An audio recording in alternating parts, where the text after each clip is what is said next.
And it's been speculated for a long time, Jeff, that he was next in line to be the booker in Memphis. He wanted to do that.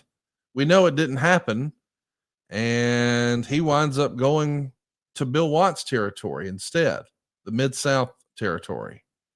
Do you remember ever hearing about why Eddie never got a chance to book? Was it always going to be the Jerry and Lawler show, and therefore there just wasn't a spot for him? He had to go do it somewhere else. Now look, I look, 85, I broke in at 86. So Yep. it wasn't like top of mind, but I wasn't that far removed. But again, a young kid. So hearing the different stories of the mainstays, and obviously my father and Eddie and Lawler and all this, now here we are 30 years later. And look, you just kind of looking at the chess pieces. At the end of the day, because of the nature of the relationship and the business structure, the real bookers were going to be either Jerry Lawler or Jarrett.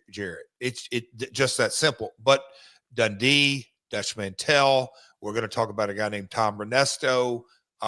Different guys have come in and quote unquote been given the book and the title, but at the end of the day, everything was filtered through one of those guys. The way I sit here today, and the stories that I've heard, and not to go into too many rabbit holes, is one, I think philosophically, Eddie might have been maybe, and look, my dad was progressive and Lawler was progressive, but maybe they might not have said, hey, Eddie, he's 30 years old. Here's the reins. At this stage, he was 27, 28. Here's the keys to the car.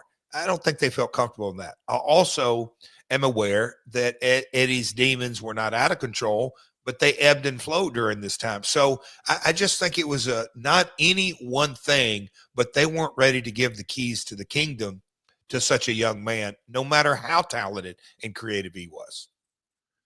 I ask this with peace and love and as respectfully as I can, but I am genuinely curious. When you say his demons, was Eddie drinking when he was in Memphis? Was he known as a prolific drinker, or was there something else? Something else, and it was a I didn't really find that out till, after his passing, and during that time, I didn't have a clue. I mean, not a clue. So it's opinionated, but like, oh yeah, this set of circumstances didn't just start overnight. He I appreciate your role. I mean, I know, and I'm not trying to betray any secrets here, but I know that you're a part of a brotherhood, and there's a lot of mentorship, and you're an active part of recovery, and you're helping other people who are.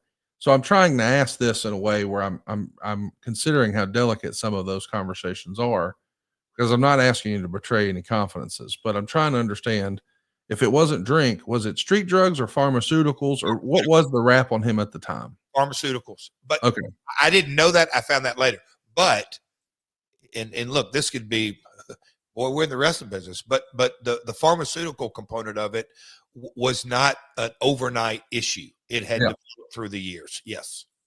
Well, so the reason I bring this up, I don't even know that you saw this, but recently there was an interview done by the former Mia Yim, who's with WWE, and she said, well, here's her exact quote. Because it's marijuana and it's more legal, they've kind of accepted it. So before, that used to be, well, marijuana used to be on the drug list, and they took that off a couple years ago. So when I get home on Saturdays, I'll do that and just chill out all day, and then I get back in the gym on Sunday. Sunday through Wednesday, I work out, and she continues the interview. But this is a revelation that WWE has removed marijuana from their banned substances list. It was a part of their wellness program for a long, long time. And we've heard for years that there were certain guys, and we're not going to say any names, who would just write a check at the beginning of the year in advance of them getting fined because they were not going to stop. So as the laws have changed state to state, I don't think it's still yet federally legal, but there's so many states that have legalized it. I got to think that might be a net positive for wrestling. I say that based on me seeing an interview with Bret Hart once where he said the whole prescription thing became a real issue in wrestling when they started drug testing for marijuana. But in the years prior to rampant soma addiction and painkiller addiction that cost us so many of our favorites from the 80s and 90s in professional wrestling, marijuana was their go-to prior to that. And we've all heard that after the matches, the guys will get a case of beer and, it's in the back seat and they're beering the guys in the front. I mean, we know that was just part of the business. Should they have been doing it? No. In a perfect world, would you be consuming marijuana? No. But I do think that Bret Hart may have been onto something, that in the absence of this, they looked for a legal solution and accidentally got themselves jammed up. Not that you're going to co-sign marijuana use or anything like that. What do you make of this news that it's no longer on the banned substance list by WWE, Jeff? Oh boy. I definitely could go multiple ways. Look, wrestling is my passion, but over the last 7.5 years, I'd like to say that I have another one because I've really, yes, I want to help as many folks as possible because I, by the grace of God, got pulled out of the coffin. There ain't no doubt in my mind. So with that being said, the statistics, the research, the all the information that I can gather, all the what I'm telling you, the amount of stories, and not just like, oh, he heard a story. No, I'm talking about I know in depth hundreds, if not thousands of these. If you were born, my belief, with the gene, you're going to find your drug of choice no matter what. And you can rationalize, minimize, or justify, oh, I'm going to take a pill because you can't smell it on my breath. I'm going to drink liquor as opposed to beer because it's less calories. I'm going to smoke pot because that will keep me from doing street drugs or drinking or this and that. In my opinion, that's all nonsense. Complete nonsense. An addict, an alcoholic, they're going to find their drug of choice no matter what. I don't care if it costs them their job, their marriage, their whatever. They're going there no matter what until they understand I've got a disease and I better treat it every day. And if I don't, I'm eventually going to die for it. The three options are death, jails, or institution. No questions asked. I truly believe that we can, and look, I don't like Bret saying that. Look, I am happy actually if that's what he believes.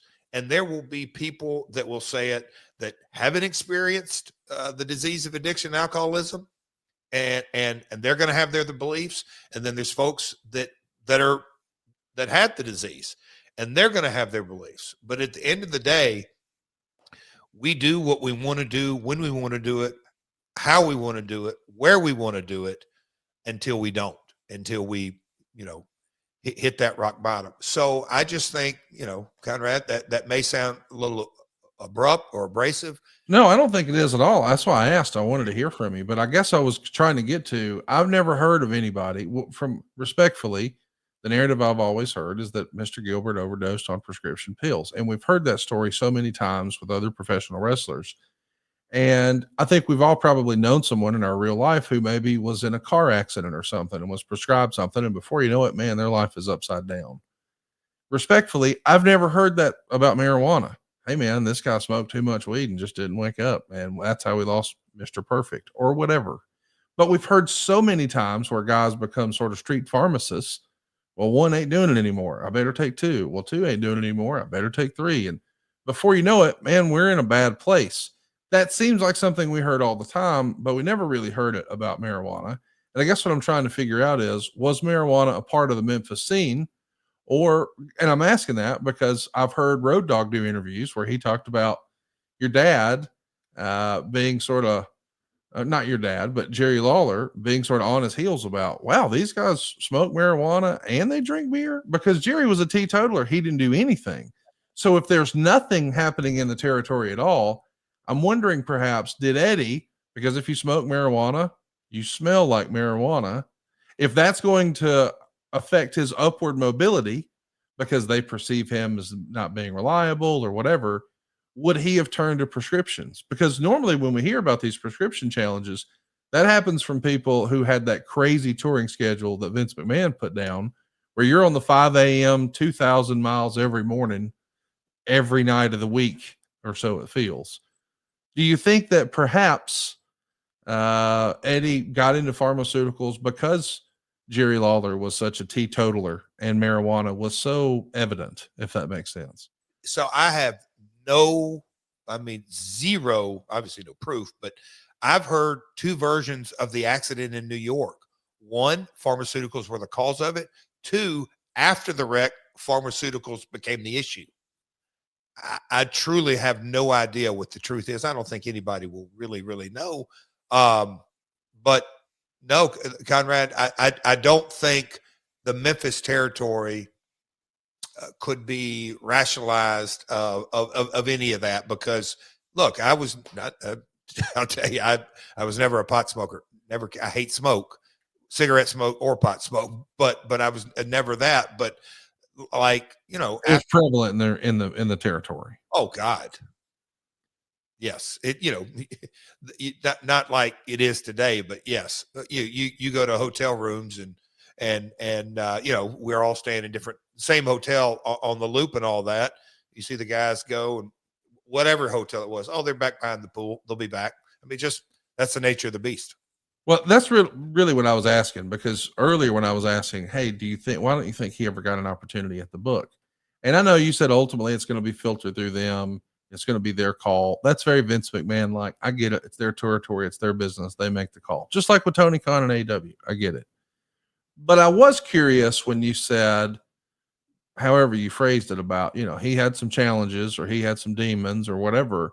I didn't know what Lawler's perception was of marijuana back then, because I know the perception has evolved. I mean, in my lifetime, people used to call marijuana users, oh, he's a damn dope head. He's a dope smoker, blah, blah, blah. It's just not nearly as strong as it used to be now. But in the South, once upon a time, people had some pretty strong opinions. Oh, he's on those marijuana pills or whatever it may be. You know what I mean? Oh, big time. Oh God, I just had a train of thought. Oh no, I think if you look again, I don't have proof because, my dad's not here and Eddie's not here. I think at the end of the day, why did he never get the book? I think the number one reason by leaps and bounds was his age. I mean, he in 86, 87, he died at 33. So he's late 20s. That just wasn't happening, in my opinion.